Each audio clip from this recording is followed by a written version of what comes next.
All right. This is Lambo's Word of Sports featuring the Big Brother featuring South Sports Network. Um, Ladies and gentlemen, we're talking about the Pac-12 matchup. Now, Oregon versus Utah. What the hell was that? I don't know what happened. Touchdown, great. I don't know what was that at all. But we're talking about Oregon versus Utah. Ladies and gentlemen, these are two great quarterbacks. All right, two great quarterbacks. Bryson Bowers has really stepped up to the plate without Cam Rising, and Nate Johnson somewhat struggled. But Utah finds ways to beat USC 3 times, and they're a very, very competitive team, and they have a great defense. I give credit to head coach Kyle Whittingham, all respect. They only lost one game. They only lost to Oregon State. Oregon has lost to Washington. Great talented offense, great second-year head coach Dan Lanning. They got a legit defense now. Now, it's not the defense it was in Georgia, but the Oregon defense is getting a little legit, and it's getting a better understanding. Now, Bucky Irvin, Bo Nix, I get all that. I'm going with the upset. I'm taking Utah to beat Oregon, and it's going to be 42-35 because Utah, I trust. I should have picked them to beat USC, but I'm sticking with Utah because they're going to fight hard, and they're going to win the Pac-12 championship. And despite what happens to other teams, they win the rest of their games and somebody loses, don't be surprised if Utah slips up in that top 4 for a conference playoff. I am taking Utah to win this game. All right, I hear you. I am not. I'm going to go with Oregon. And you know how much I like Utah. So this is not me hating on my dudes out there. I've been a fan of their team since August. The issue, and I'm going to, push back a little bit on you calling Barnes a great quarterback. He had a good game. He's had a couple good games, but he's still throwing the ball at 58%.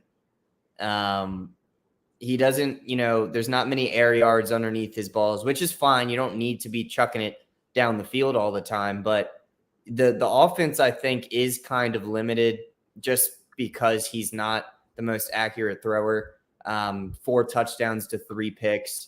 And then, Nate Johnson, if they wanted to roll him out there as well, is very similar passing-wise when it comes to numbers, a little bit less yardage, and he throws a little bit less accurate. But both of these guys are in the 50s when it comes to completion percentage.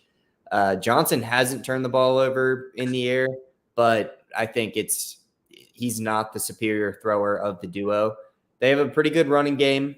And, receiving isn't their strong suit, which comes as a product of their quarterbacks not playing super well this year when it comes to accuracy and stuff. Now, obviously, they've done enough to win 6 games so far, but, Oregon has the best offense in the country, and they haven't played like a defense like Utah yet, but I trust their offense versus this Utah defense, I think, more than I would trust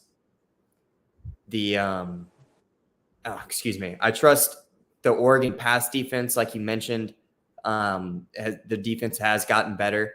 I trust that more against the Utah offense, which has just been up and down. They have a good game, then they'll have a bad game, more than I do the Utah defense going against the Oregon offense. Like, I think Oregon's number 1 overall offense will be able to overcome some of the challenges that Utah presents, but I don't think it'll be like a wallop. Like, I think the spread is Oregon -7. I think that's a push. I think that Oregon wins by 7. Like, Utah has a great run defense, which they will need, but the secondary needs to show up big against a Heisman caliber player. And like I said, the offense is just a little bit too hit or miss for me to be confident in this game against a team like Oregon. Like, I understand they did just go out and beat USC, but like, USC's defense is terrible.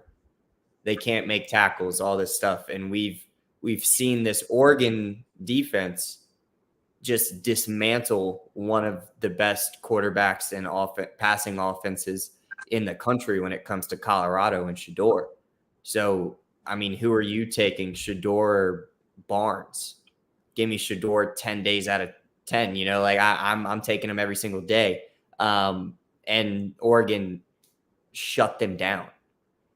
So I understand it's a different team, different pieces, all that stuff, but just what the Oregon defense has been able to do against a great passing offense and then going against an offense that is not great in Utah, I think it's pretty close because of that defense, but I think Oregon wins. Well, this is going to be one of the games where you're not in the lead because you picked this game and you might be wrong. And the reason why you weren't in the league because you really thought Clemson was going to be Miami. And it's like, this is going to be one of the games. If you want to beat me, this is going to be one of the games you might regret. But it's okay. It's all love at the end of the day. Next game. I forgot Notre Dame played this weekend. Oh, Lord.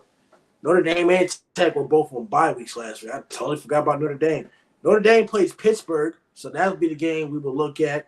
If Notre Dame wins out, let's say 10 games, they'll be next 4 or 5 games. They'll be 10-2. They won't get in the college football playoff, but they'll probably play the New Year's Bowl game. We will talk about that next. This is Sam Hartman's last year, so we'll let you know how good he will finish.